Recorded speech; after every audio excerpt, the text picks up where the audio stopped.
come together today, Lord, and we just thank you for the privilege of living in a country, a state, and a county like we do. Father, I pray that you will be with the officials here today that have been elected by the citizens of Fisher County to conduct the business that is best for our county. Father, I just thank you for each one of them and their families. I just thank you for their willingness to be the people that will stand and make decisions that affect each and every one of us. Father, I pray that during this meeting today, that we will all be able to listen and to be respectful, and Father, to conduct the business in a manner that will bring honor and glory to you ultimately. We just thank you again for this day and for each one of these people. In your name I pray, amen. Amen. Thank you, Lynn. Join me in the pledge. Allegiance to the flag of the United States of America and to the republic for which it stands, one nation under God, indivisible, with liberty and justice for all.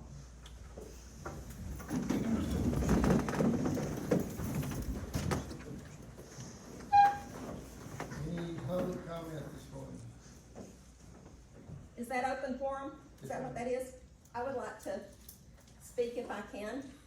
I would like, on behalf of the Celebrate Recovery Program in Fisher County, to thank our commissioners and for the money that y'all have allocated for that program this year. And I want you to know that it is making an impact on the citizens of Fisher County. This program is a program that is for all people. It is a biblically based program, but it is a 12-step recovery program that is for people just like me and just like every other person, I believe, that walks the face of this earth, because it is for anyone that has hurts, hang-ups, or habits that they need healing from. And so because of you and because of what y'all have given to this program this year, we have been able to do things beyond our imagination that is reaching more people. Just our small little, we're 7 months in, and we've already had 52 plus participants come through the doors, and this is making a positive impact on their life. And so we want to thank you for giving the monies and the funds that you chose to do, because I know it was a choice. And I just want you to know how important it is, how many people we have that need this program, and how your funds have made us able to do so much more than we ever thought possible. So thank you from the Celebrate Recovery team in Fisher County. Thank you, Lynn. Anybody else? Hearing none, we'll move on to the consent agenda. Senior citizens, Maria? Good morning. Good morning. For the month of April, the senior center served 1,198 meals to homebound clients and 74 meals to congregate clients, for a total of 1,272 meals for the month. Thank you. All right, thank you. Extension agent, Mr. Dixon is here. Let's see here. Treasurer report, Ms. Parks. Okay, after bank reconciliation, we closed out the month of April with $7,937,450.68. You're not Ms. Parks, thank you. County Auditor, Ms. Mullen. Yes, the commissioner should have received a copy of the accounts payable list for bills to be approved today. Let me know if you have any questions on that, on the bills. What we got? Law Enforcement Center, Sheriff Fuller. As this morning, we have 9 in jail. We had 46 calls for service this last 2 weeks and 17 citations issued. I'll entertain a motion for the consent agenda. I'll make a motion to approve them. Have a second. All in favor?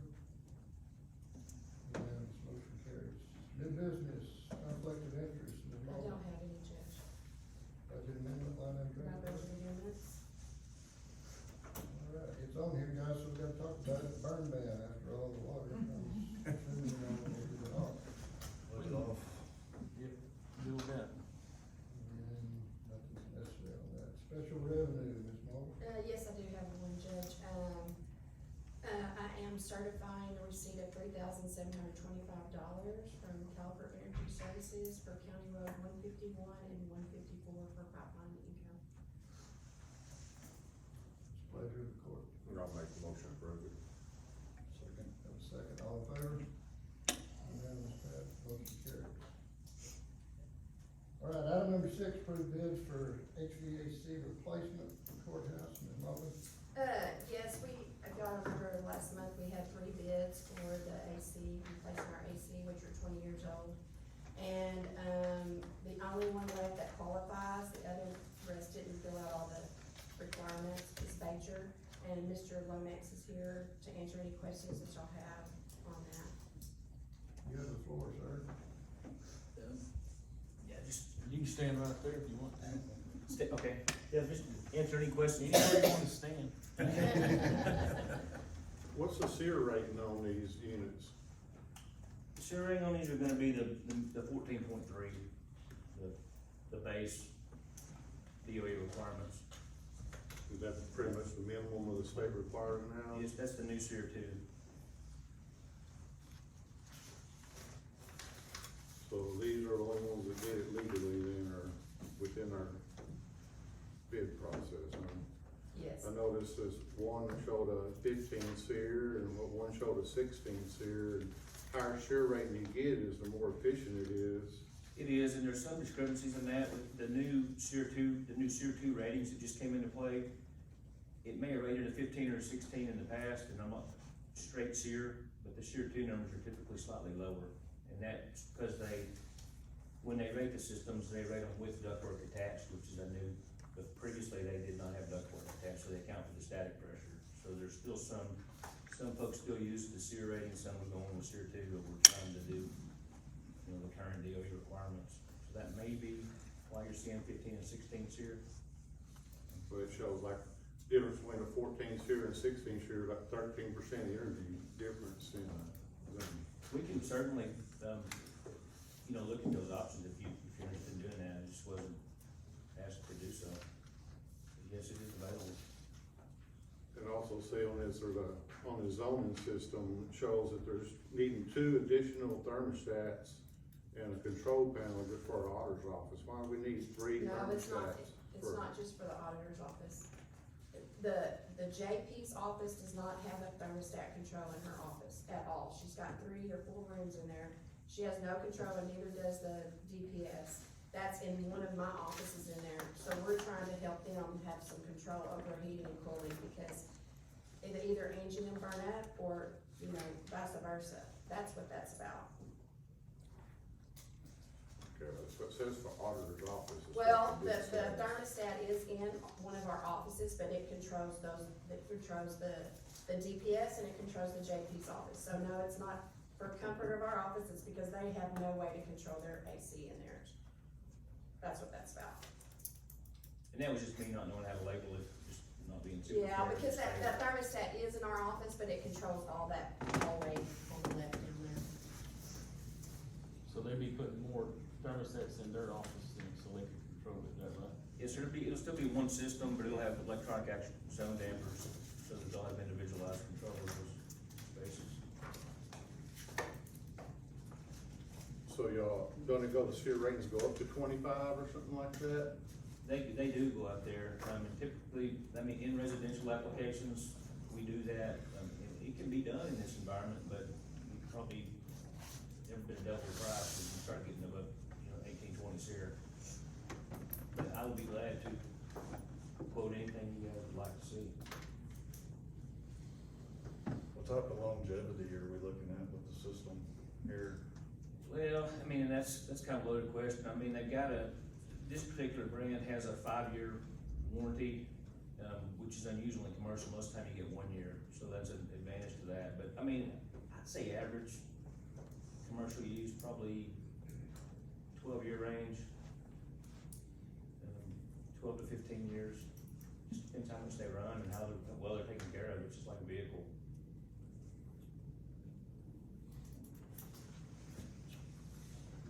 Any other questions?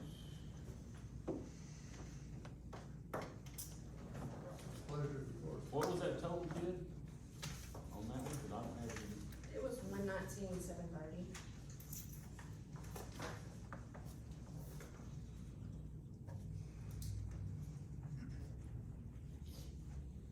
Well, the system we have now is over 20 years old, is that right? Yes. It's still working, but it may quit before you get out of this courtroom. I feel like we probably need to change it while it's still working, so we don't close the whole courthouse down trying to get everything done at one time. I'm gonna make a motion to approve it so we can get it done. Have a motion to approve, have a second. All in favor? 3 for, Kristen again, motion carries. All right, item number 7, discuss and approve road crossing agreement. Caliper, I have the check here. You have that picture of copy? I do not. It's on, Road 347. Checks in the amount of $2,625. Pleasure of the court. I'll make a motion to approve it. Motion and a second, all in favor? Unanimous, motion carried.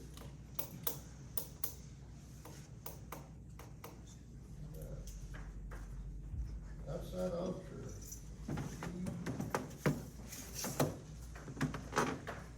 Good morning. So I think the audit report is in front of everybody. And I'm not gonna take a lot of your time, I'm just gonna hit a few highlights. I'm actually gonna start, but there's a letter in the back of your audit report. I'm actually gonna start with this letter that's in the back. This is required communication that we're to bring to the commissioners. I think we've been doing this audit now 5 years, maybe? Something like that. Anyway, I just wanna say this was the cleanest year that we've done the audit. So I just wanna congratulate you guys for some of the changes that have been made to the system, and this was one of the better years we've done the audit. I'm gonna hit the highlights of this letter, some of the required communication we have to bring. First off, there was one new accounting pronouncement that had to be applied this year to the county's financial statements, and this was a new pronouncement specific towards leases. So any lease that was greater than a year old, now you have to actually recognize the lease asset and the lease liability, similar to when you finance a piece of equipment or something like that. Really, the only leases the county had that qualified under this new proposal was copier leases. So we did add, there's a new note disclosure in here, which I'll show you, and there's some additional disclosures on that, but really, it wasn't a big dollar amount change to your financial statements, but that was the one new accounting pronouncement that changed for the year. Other than that, there weren't any other accounting adjustments or accounting pronouncements that were different from the previous years.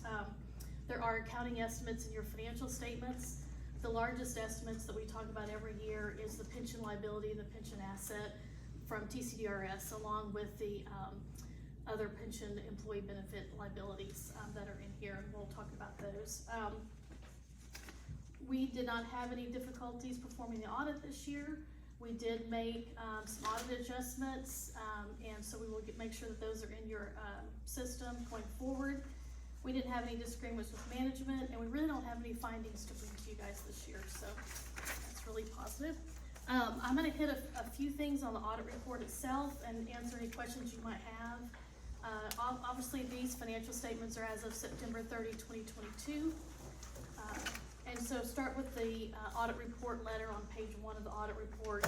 The second paragraph here is the most important part of this letter that just gives our opinion of the financial statements. So in our opinion, the financial statements referred to above are fairly presented. So it's a clean audit opinion with no modifications. Like I said, we did make some audit adjustments to be able to give a clean audit opinion. Most of those were just normal adjustments that we proposed to do. But page 4 through 9 is a required narrative, and I'm not really gonna go over that piece of it, but it kind of summarizes the financial activity. So I'm actually gonna start on page 10 of the audit report. So page 10 of the audit report is a combined balance sheet for all of the county's funds. Cash and cash equivalents at the end of September 30th, 2022 was $4.6 million. That was an increase of about $660,000 from the previous year. Amounts held in investments was right at $1 million.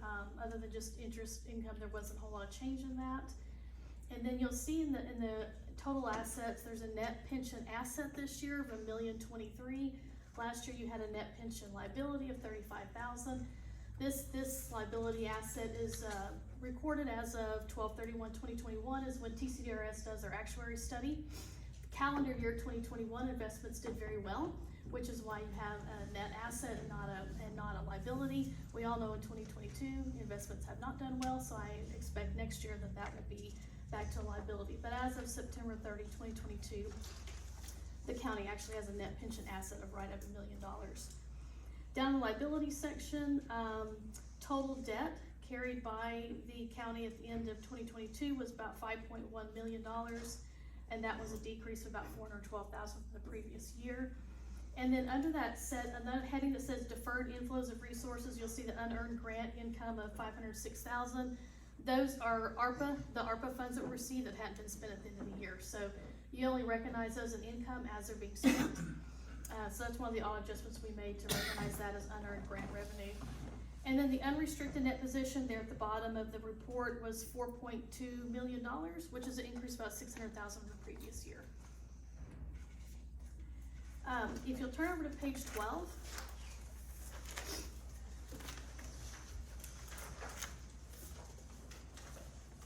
This again is the balance sheet, but it's broken out a little bit more into the funds. So the major funds reported by the county on the financial statements are the general fund, the road and bridge fund, the debt service fund, and then the ARPA grant fund is a major fund because the fund's being held there.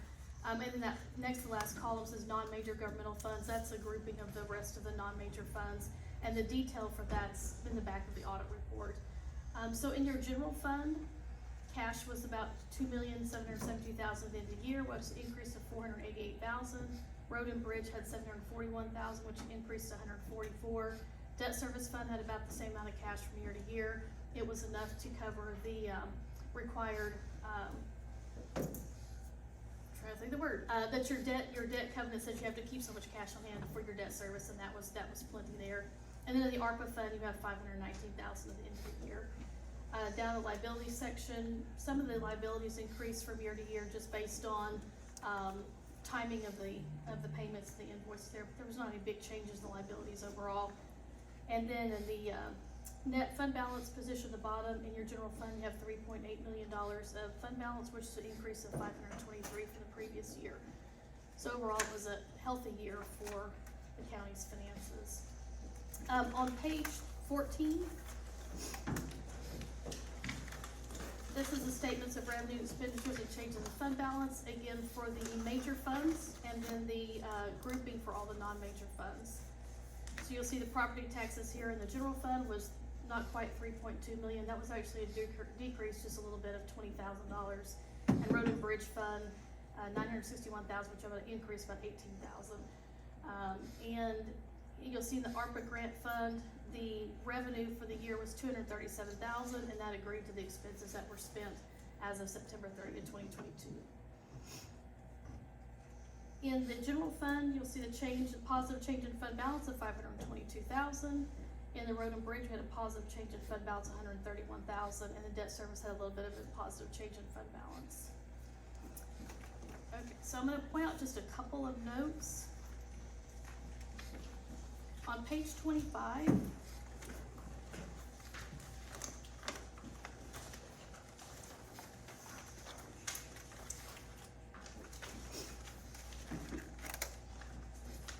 so page 25 is the required disclosures regarding the long-term debt held by the county. So you'll see here the payments that were made and then the remaining balances for all of those debts on that schedule there. And then on page 26 is the new lease disclosure.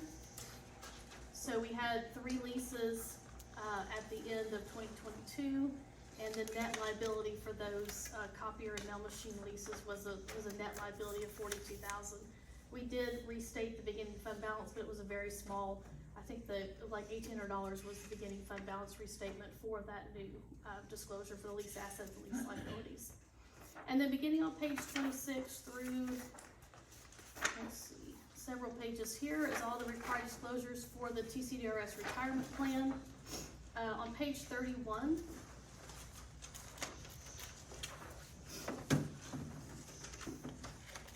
so on page 31, the schedule that's in the middle of the page shows the beginning of the year, the net pension liability was $35,000. At the end of the year, it's a net pension asset of $1 million. And if you see the net investment income in that fund was right at $1.3 million. So that is why that liability changed from an asset, was because the investments within TCRS performed very well in calendar year 2021. And at the beginning of this page is required disclosure about the discount rate sensitivity. So this one number in your financial statements is calculated by an actuary. One of the input points that the actuary uses the discount rate.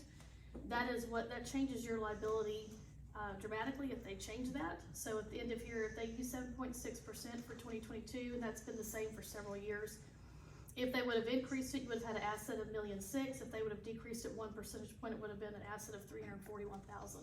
A couple of years back, TMRS for the cities actually did change their discount rate, and it did change those liabilities quite a bit. So that one piece can change that liability quite a bit from the actuary. And then in the back of the audit, the budget schedules are in here for the general fund, the road and bridge fund, and the ARPA grant fund. And then the last section of this has each individual fund of the county reported back here with the activity, the cash that's held, and then the activity for all those individual funds. Do y'all have any questions on the financial statements?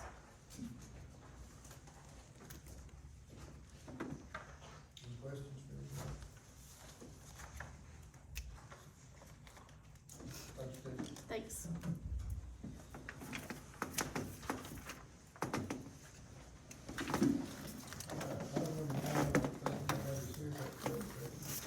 Yes, I don't have that back, I'll change it maybe on. Item number 10, discuss possible